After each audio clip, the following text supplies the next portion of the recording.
How goes the family? Welcome back to welcome back to Patterson Or Properties. Larry's Anything Goes on my other channel.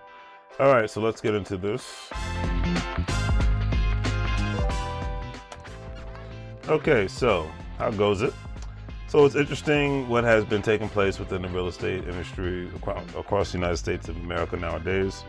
But one thing is clear at the end of the day, family, is that luxury apartment construction has been consistently on the rise since the 2020 pandemic.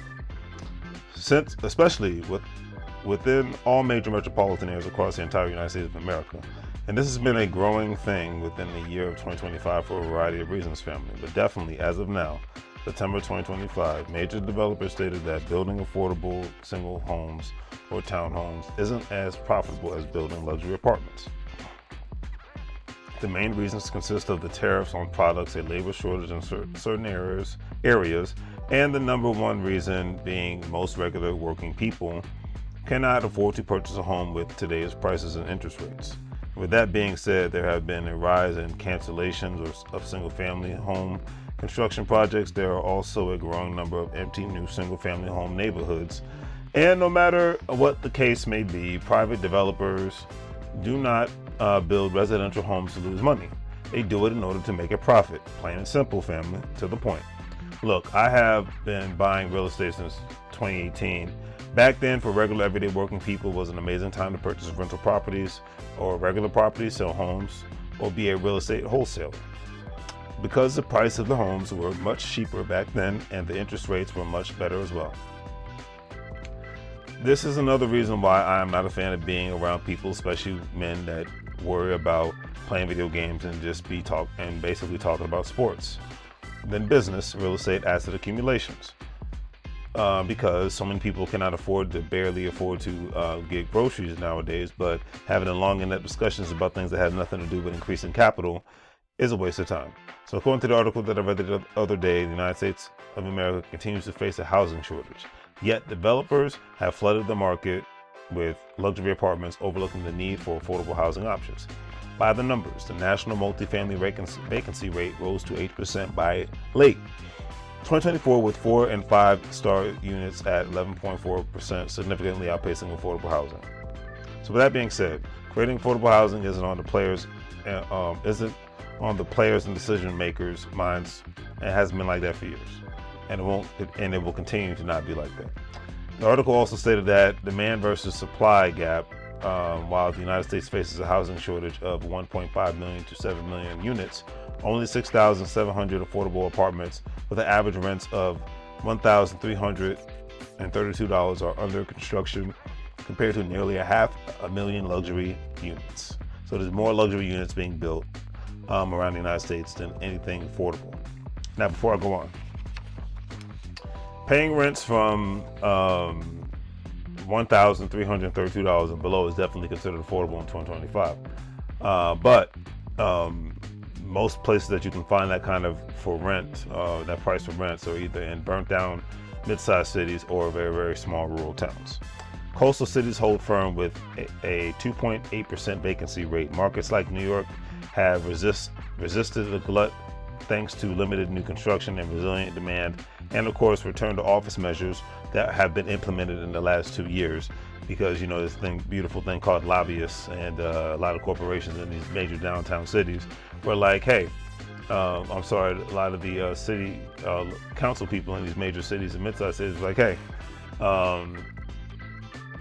our local businesses are losing money and we're losing tax revenue because you have people working not coming into the city, therefore not coming into work. And of course, small businesses and major corporations were like, hey, we're losing money because people aren't coming to our cities. So there you have it. So Boston and Chicago, largely bypassed during the pandemic, have performed well. Even cities like Seattle and San Francisco are seeing renewed rental demand as more workers return to offices. These cities have had a multitude of people return due to return to work mandates. And I stated for other obvious reasons earlier. The article ended on this note, family, stating that in contrast, Sunbelt markets are grappling with a luxury glut. In Austin, Texas, luxury apartments vacancy rate soared to 15%, with 21,000 new units under construction, representing a 6.5% total of inventory.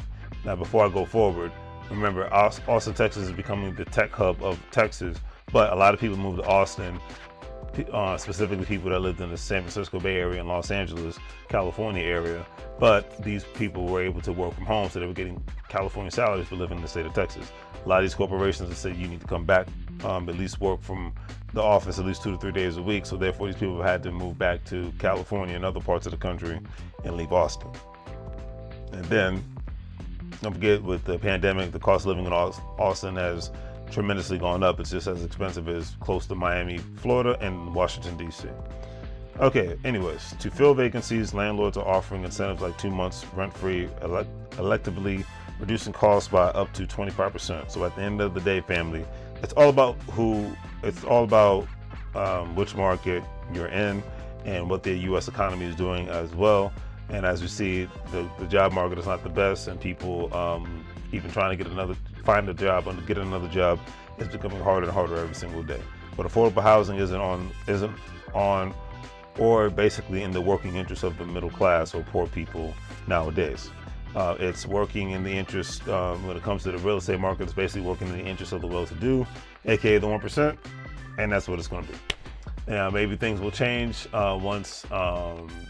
This is my prediction. Could be right, could be wrong. So that's why I say it's a prediction. So I see things changing in 2026 when and if more of these luxury apartments become vacant. That's what will change the prices of anything, is if there's a lack of demand. So it will take really just take everyday working people to move out of these cities and not pay the high cost of living. But we'll see what happens and go from there. We'll get Patterson our property, also real estate in the DMV area and in the Pennsylvania. All those platforms have been made. I'll be able to make some money moves. You can make some money moves, so therefore you don't live broad like a fool. On that note, family, remember, you can't get fired if you own something. We're going into 2026. It's time for you to own something. Do great things. Like, share, and subscribe. Have a great day. Make money moves so you can live broad like a fool. Say in Spanish. Bienvenido a la vida. Welcome to the life.